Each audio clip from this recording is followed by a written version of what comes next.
मित्रांनो, बांधकाम कामगार योजना संदर्भात अतिशय धक्कादायक आणि महत्त्वाचे अपडेट समोर येत आहे।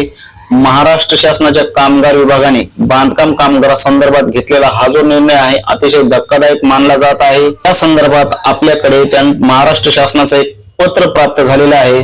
त्यानुसार बांधकाम कामगार मंडळाने महाराष्ट्रातील बांधकाम कामगाराच्या संदर्भात जे काही निर्णय घेतलेले आहेत ते या पत्रामध्ये आपल्याला पाहायला मिळणार आहे।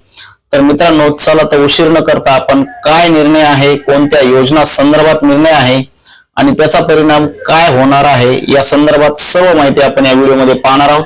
चला तर मित्रांनो, आपण व्हिडिओ सुरू करू। गेली 8 वर्ष कामगार विभागामध्ये काम केलेलं असल्यामुळे कामगारांच्या योजनाशी संबंधित योग्य ती तांत्रिक माहिती आणि आवश्यक तेवढीच कागदपत्र आपण या व्हिडिओ मधून देत असतो। त्यामुळे तुम्ही जर नवीन असाल तर योजना कट्टा हे चॅनल आता सबस्क्राईब करा, जेणेकरून तुम्हाला सुद्धा भविष्यात येणाऱ्या संपूर्ण व्हिडिओचं नोटिफिकेशन फ्री मध्ये मिळून जाईल। चला तर मित्रांनो, आपण स्क्रीनवरती पाहूया। मित्रांनो, तुम्ही स्क्रीनवरती पाहत असाल महाराष्ट्र शासनाचं हे जे पत्र आहे, उद्योग ऊर्जा व कामगार विभागाचं हे पत्र आहे, मंत्रालय मुंबई या ठिकाणाहून प्राप्त झालेलं। आणि हे पत्र कोणासाठीच आहे बघून घ्या मित्रांनो। सचिव तथा मुख्य कार्यकारी अधिकारी महाराष्ट्र इमारत व इतर बांधकाम कामगार कल्याणकारी मंडळ, म्हणजे महाराष्ट्र इमारत आणि इतर बांधकाम कामगार कल्याणकारी मंडळासाठीच हे पत्र आहे। या पत्राचा विषय बघा मित्रांनो, महाराष्ट्र इमारत व इतर बांधकाम कामगार कल्याणकारी मंडळामार्फत गंभीर आजाराच्या उपचारार्थ 1 लाख जे अर्थसहाय्य आहे आणि त्याचबरोबर प्रसूती लाभाकरिता देण्यात येणारे जे अर्थसहाय्य आहे या योजना बंद करण्याबाबतचं हे पत्र आहे मित्रांनो। तर पुढे काय झालेलं आहे, या योजना निश्चित बंद झाल्या का, नेमकं काय होणार या सर्व पत्रामध्ये माहिती आहे, आपण पाहून घेऊया मित्रांनो।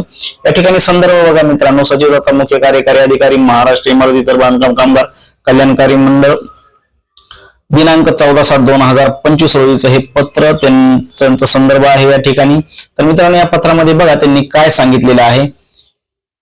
विषयाधीन प्रकरणी महाराष्ट्र इमारत व इतर बांधकाम कामगार कल्याणकारी मंडळ अंतर्गत नोंदीत बांधकाम कामगाराकरिता राबवण्यात येत असलेल्या कल्याणकारी योजनापैकी, म्हणजे ज्या काही कल्याणकारी योजना बांधकाम कामगारांसाठी राबवल्या जातात त्यांच्यापैकी गंभीर आजाराच्या उपचारार्थ 1 लाख रुपये अर्थसहाय्य आणि प्रसूती लाभाकरिता देण्यात येणारे अर्थसहाय्य, आपल्याला माहिती आहे प्रसूती लाभासाठी नैसर्गिक प्रसूतीसाठी असेल तर आपल्याला 15,000 रुपये आणि शस्त्रक्रिया प्रसूतीसाठी असेल तर 20,000 रुपये, या 2 आरोग्यविषयक ज्या योजना आहेत या 2 आरोग्यविषयक योजना बंद करण्याबाबतचा प्रस्ताव माननीय मंत्री कामगार तथा अध्यक्ष महाराष्ट्र इमारत व इतर बांधकाम कामगार कल्याणकारी मंडळ मुंबई यांच्या शिफारसीसह मंडळाने शासनास मान्यतेस्तव सादर केलेला आहे। पुढचा मुद्दा अतिशय महत्वाचा आहे मित्रांनो, मुद्दा क्रमांक 2 मध्ये त्यांनी सांगितलेले आहे, त्या प्रस्तावास अनुसरून सचिव तथा मुख्य कार्यकारी अधिकारी महाराष्ट्र इमारत व इतर बांधकाम कामगार कल्याणकारी मंडळ मुंबई यांनी त्यांच्या दिनांक 14/7/2025 रोजीच्या पत्रान्वये सादर केलेल्या प्रस्तावास शासन मान्यता प्रदान करण्यात येत आहे। म्हणजे या ठिकाणी महाराष्ट्र इमारत व इतर बांधकाम कामगार कल्याणकारी मंडळ आहे यांनी जो प्रस्ताव पाठवला होता की सदरील 2 योजना, म्हणजे बांधकाम कामगारांसाठीचं गंभीर रोगाच्या उपचारार्थ 1 लाख रुपये आणि प्रसूतीसाठी ह्या ज्या 2 योजना आहेत या संदर्भात ह्या बंद करण्यासंदर्भात जो काही प्रस्ताव शासनाला पाठवलेला होता त्यानुसार आता त्या प्रस्तावास शासनाने मान्यता प्रदान केलेली आहे। म्हणजे त्या योजना आता बंद होण्यासाठी मान्यता देण्यात आलेली आहे।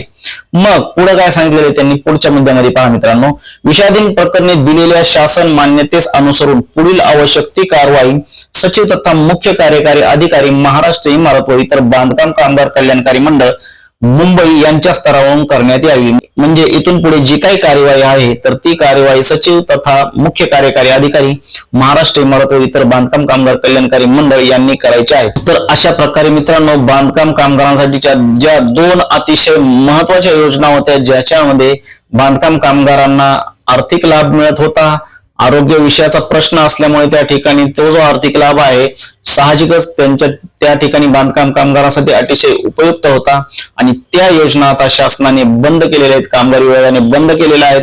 बांधकाम कामगार विभागाचा हा जो निर्णय आहे बांधकाम कामगारांसाठीचा अतिशय धक्कादायक मानला जात आहे, ज्याचा फटका बऱ्याच बांधकाम कामगारांना भेटणार आहे। तुम्हाला काय वाटतं या निर्णयाबद्दल कमेंटमध्ये नक्की कळवा आणि हो, जवळचे मित्र आणि नातेवाईक यांना हा व्हिडिओ लवकरात लवकर शेअर करा। अशाच माहितीसाठी पुन्हा भेटूया, धन्यवाद।